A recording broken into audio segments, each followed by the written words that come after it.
अस्सलाम वालेकुम व्यूअर्स, कैसे आप सब? उम्मीद है खैरियत से होंगे। आप सबको अपने चैनल हैप्पी प्लांट्स में खुश आमदीद कहता हूँ। उम्मीद करता हूँ कि आप भी अपने घर में बहुत अच्छे अच्छे पौधे उगा रहे होंगे। ये माशाल्लाह से रिज़ल्ट्स हैं बाल्सम फ्लावर की सीडलिंग के। आज 26 फरवरी है और इनको मैंने लगाया था 27 जनवरी को, तो तकरीबन एक महीना सीड लगाने के बाद के ये माशाल्लाह से रिज़ल्ट हैं। सीडलिंग ट्रे में मैंने इनकी सीडलिंग की थी। इनके सीड्स लगाने की वीडियो भी मैंने अपलोड की हुई है चैनल पे, उसका लिंक भी मैं दे दूंगा। तो माशाल्लाह से बहुत ही अच्छा रिज़ल्ट मिला है। अभी पनीरी इस काबिल हो चुकी है कि इसको ट्रांसप्लांट किया जाए, तो हम अपने बालसम के फूलों को ट्रांसप्लांट करना शुरू करेंगे। बालसम गर्मियों का खूबसूरत फूल है, बहुत ही आसान है उगाना। इसकी सीड्स काफ़ी बड़े साइज़ के होते हैं, जिसकी वजह से ये लगाना आसान है। इसके अलावा इसकी इतनी ज़्यादा केयर भी नहीं होती और आसानी के साथ ये ग्रो किया जा सकता है।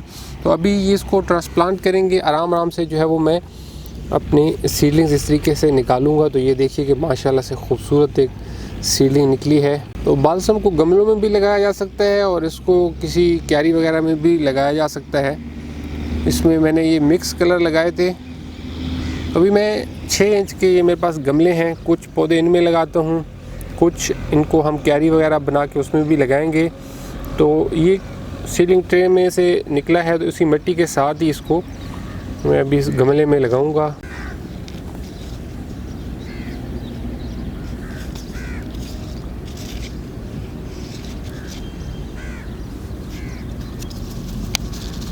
तो ये मैंने अपना खूबसूरत बालसम का पौधा 6 इंच के गमले में लगा दिया है।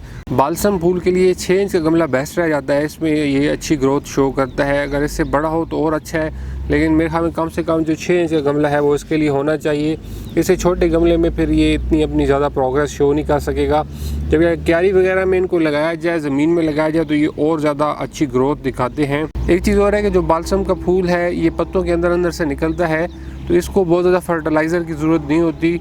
इसको ज़्यादा फर्टिलाइज़र दिया जाए तो ये पत्ते इसके ज़्यादा ग्रोथ करते हैं, जिसकी वजह से इतने ज़्यादा फूल नुमाया नहीं होते। तो इसको इतना ज़्यादा नाइट्रोजन फर्टिलाइज़र की ज़रूरत नहीं होती। अभी इस पनीरी को मैं पानी लगाता हूँ, और जब भी पनीरी शिफ्ट करें पानी उसको खुला लगाना चाहिए। मैं इसको अच्छे से पानी लगाऊंगा। आजकल वैसे भी मौसम माशाल्लाह से बहुत ही खुशगवार हुआ है, बाहर के दिन जो है वो शुरू हो चुके हैं। तो इस मौसम में पनीरी बहुत ही अच्छी शिफ्ट हो जाती है। अभी बाकी की सीडलिंग्स भी मैं शिफ्ट करता हूँ, और इंशाल्लाह अल्लाह ने चाहा हमारे ये बालसम के फूल आगे अच्छे तरीके से ग्रो हुए तो मैं फाइनली आपको दिखाऊंगा कि इन पे किस किस्म के फ्लावर आते हैं, बालसम का फूल कैसे लगता है और हमारे इसमें कितने कलर आते हैं। सो व्यूअर्स, ये थी बालसम फ्लावर की सीडलिंग की वीडियो, माशाल्लाह से बहुत ज़बरदस्त रिज़ल्ट्स के साथ। हैप्पी प्लांट्स चैनल को ज़रूर सब्सक्राइब कर लें। अपना बहुत सा ख्याल रखिएगा। फिर बात होती है किसी और वीडियो में, तब तक के लिए खुदा हाफिज़।